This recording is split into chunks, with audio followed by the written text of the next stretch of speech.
Hello guys, good afternoon. তো আজকে আমরা যাচ্ছি নিউ কলোনি কীর্তনে। তো সব কিছুটাই আপনাদের সঙ্গে শেয়ার করব আমি।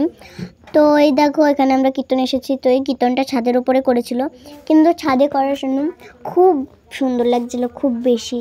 আর এই ছাদের থেকে নিচে দেখার তো মানে ওয়াও, একদম ওয়াও লাগছিল। তো এখন কীর্তনের জন্য সবাই বসাবসি করলো, আর আমার ফ্রেন্ড বলছে এদিকে আস, এদিকে আস। তো এবার কীর্তনটা শুরু হলো। আর ডেকোরেশনটা মানে এত সুন্দর, বলতে গেলে আপনারাও বুঝতেই পারছেন গাইস কতটাই বেশি সুন্দর। তো এখানে কীর্তন হলো, তো আমি লাস্টে দেখালাম ঠাকুরদেরকে। তো এতই বেশি সুন্দর মানে। আর এখন সবাই উঠে বসলো, আর আমাদের স্কুলের ক্লাস 1-এ পড়ে একটা বনু, ওর সঙ্গে দেখা হলো, আমরা কথাবার্তা বলছিলাম ওর সঙ্গে। তো এখন আমার দিদি হাই করে দিল, আর সবাই কথাবার্তা বলছিল কীর্তন থেকে উঠে।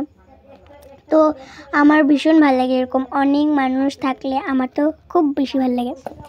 তো এখন আমরা সবাই বাচ্চারা মিলে 5-6 জন কীর্তন করলাম, সবাই ভিডিও করলো। তো গুড ইভিনিং হয়ে গেল গাইস, গুড ইভিনিং। তো আজকের জন্য এতটুকু, বাই বাই, টাটা, দেখা হবে নেক্সট ভিডিওতে।